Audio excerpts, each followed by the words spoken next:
Assalamualaikum dan salam sejahtera. Nama saya Nur Fadilah binti Abdul Nasir.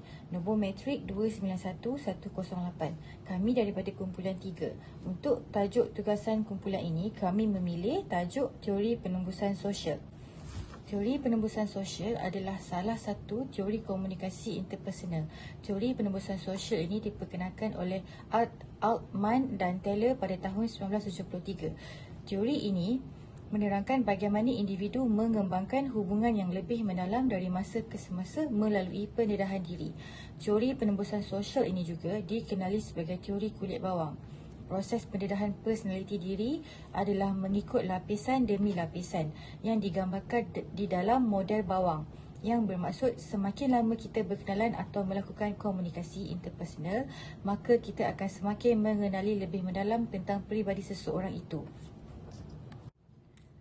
Terdapat 4 peringkat pendedahan diri di dalam teori penembusan sosial, iaitu seperti berikut: peringkat orientasi, tahap efektif penerokaan, peringkat efektif dan peringkat terakhir adalah tahap stabil.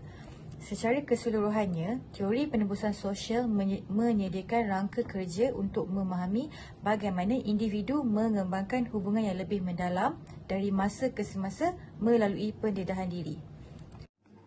Assalamualaikum dan salam sejahtera. Saya 290973 Muhammad Syahrizal bin Muhammad Som. Gambaran keseluruhan dasar teori penembusan sosial. Teori penembusan sosial adalah teori komunikasi yang prosesnya bagaimana individu menjadi lebih dekat antara satu sama lain melalui proses komunikasi yang melibatkan perkongsian maklumat peribadi, sikap, kepercayaan dan nilai. Hubungan berkembang dengan 4 peringkat: orientasi, pertukaran efektif, penerokaan, pertukaran efektif dan pertukaran yang stabil. Teori ini juga menunjukkan bahawa proses penembusan sosial dipengaruhi oleh pelbagai faktor termasuk budaya, jantina dan kepribadian. Proses penembusan sosial adalah secara beransur-ansur di mana individu bergerak dari tahap cetek ke tahap komunikasi yang lebih intim. Teori ini juga menunjukkan bahawa individu lebih cenderung terlibat dalam pendedahan diri apabila mereka merasa selesa dan selamat dengan orang lain. Secara keseluruhannya, individu mengembang hubungan melalui komunikasi dan ia telah digunakan secara meluas dalam pelbagai bidang termasuk psikologi, sosiologi dan kajian komunikasi. Assalamualaikum dan salam sejahtera. Saya Muhammad Faizal bin Idris. Nombor kami 290983 akan membentangkan 4 konsep utama dalam teori penembusan sosial. Untuk peringkat yang pertama adalah peringkat orientasi, di mana pada peringkat ini individu telah melibatkan diri dalam ceramah kecil dan berkongsi maklumat antara satu sama lain. Seperti contoh adalah nama, pekerjaan dan minat masing-masing. Dalam konsep ini juga lebih memfokuskan kepada menyampaikan imej diri lebih ke arah yang lebih yang positif. Yang kedua pula adalah tahap efektif penerokaan, iaitu proses individu menjadi lebih dekat dalam hubungan dengan pertukaran maklumat peribadi. Pada peringkat ini juga lebih banyak mendedahkan tentang diri seperti perasaan, sikap, kepercayaan dan nilai diri masing-masing. Tambahan pula dengan adanya pendedahan ini membolehkan perkembangan hubungan dengan lebih rapat. Peringkat yang ketiga pula adalah peringkat efektif, di mana peringkat ini lebih kepada emosi setiap individu. Dalam peringkat ini juga mempunyai peningkatan atau terlibat dengan empati, pemahaman dan sokongan emosi. Selain itu, individu yang terlibat dengan komunikasi ini juga mereka akan lebih kepada non-verbal, seperti menyentuh atau memeluk bagi menyatakan emosi mereka dengan cara yang sebegitu. Dan yang terakhir pula adalah tahap stabil. Pada peringkat ini adalah setiap individu mempunyai kepercayaan dan keintiman emosi yang tahapnya lebih tinggi. Komunikasi ini boleh dicirikan oleh tahap keterbukaan, kejujuran dan kelemahan yang tinggi. Sekian pembentangan daripada saya. Nama saya Raja Nazata Afzana binti Raja Mokhtar, nombor matrik 291114. Andaian terhadap teori penembusan sosial. Terdapat 3 andaian asas yang diperolehi daripada teori penembusan sosial, seperti perkembangan perhubungan yang bergerak dari rendah hingga ke peringkat tertinggi. Perkembangan dalam perhubungan bukanlah mudah, akan tetapi ia bergerak secara berperingkat hingga menuju ke tahap pencapaian dalam hubungan interpersonal dengan lebih mendalam. keintiman atau peringkat tertinggi membawa makna lapisan dalam diri seseorang individu atau menjadi diri sendiri di khalayak ramai. Kedua, penembusan dan pembubaran sosial.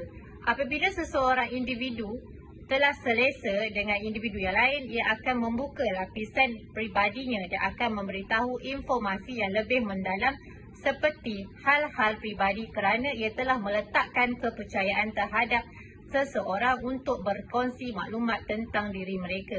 Dan akhir sekali, hubungan interpersonal berkembang secara umum dan sistematik.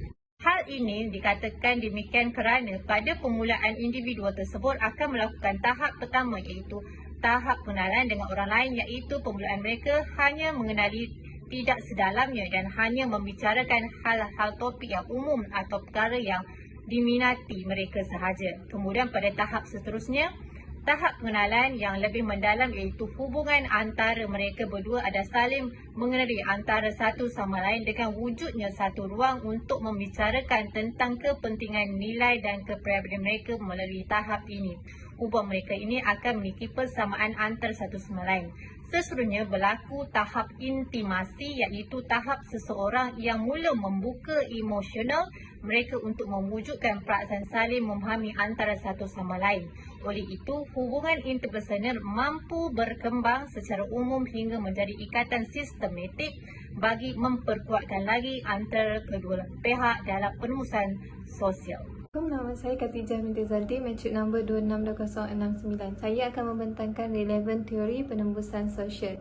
Teori penembusan sosial boleh dikaitkan dengan situasi komunikasi di dalam organisasi kerana ia merupakan sebuah fasa di mana terbentuknya hubungan sosial.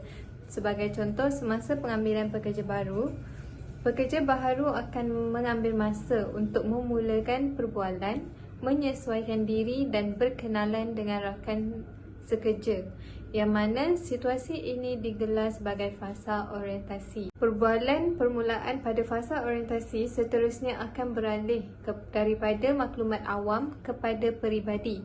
Dengan kata mudah, individu terlibat akan membuat peralihan daripada perbualan kecil kepada perbualan yang lebih besar dan akhirnya terbentuknya hubungan yang intim. Seterusnya akan timbul perasaan kepercayaan antara individu-individu tersebut. Oleh kerana komunikasi memerlukan kepercayaan, komunikasi perlu jelas bagi mengelakkan salah faham daripada berlaku. Dan akhir sekali, dengan komunikasi antara pekerja baharu dan rakan sekerja tersebut akan berlaku atau terbentuknya sesebuah hubungan yang sama ada baik ataupun tidak. Semua bergantung dengan pengalaman individu yang terlibat semasa teori penembusan sosial ini berlaku. Terdapat beberapa kritikan yang boleh ditujukan kepada teori penembusan sosial. Teori ini tidak selalu berkesan dalam mengubah tingkah laku seseorang. Beberapa kajian menunjukkan bahawa orang yang berasa lebih baik tentang diri mereka selepas melakukan tindakan-tindakan penembusan sosial lebih cenderung untuk meneruskan tingkah laku negatif mereka pada masa akan datang. Selain itu, teori penembusan sosial juga terlalu tumpu pada aspek emosi dan terlalu kurang memberi perhatian kepada faktor sosial dan faktor situasi yang lain. Menurut Jones 2016, terdapat faktor lain yang mempengaruhi kecenderungan seseorang untuk melakukan tindakan penembusan sosial seperti norma sosial, akibat sosial dan faktor sosial yang lain. Walaupun kritikan terhadap teori penembusan sosial, ia tetap relevan dan berguna dalam memahami tingkah laku manusia. Oleh itu, teori penembusan sosial mesti difahami sebagai teori yang membantu memahami tingkah laku manusia dan bukannya teori yang mutlak dan tertentu. Secara kesimpulannya, teori penembusan sosial adalah rangka kerja yang berharga untuk memahami bagaimana hubungan boleh berkembang melalui pertukaran maklumat peribadi. Teori ini juga mencadangkan bahawa hubungan boleh berkembang melalui 4 peringkat iaitu orientasi, penerokan efektif dan stabil. Itu sahaja daripada kumpulan kami. Sekian, terima kasih.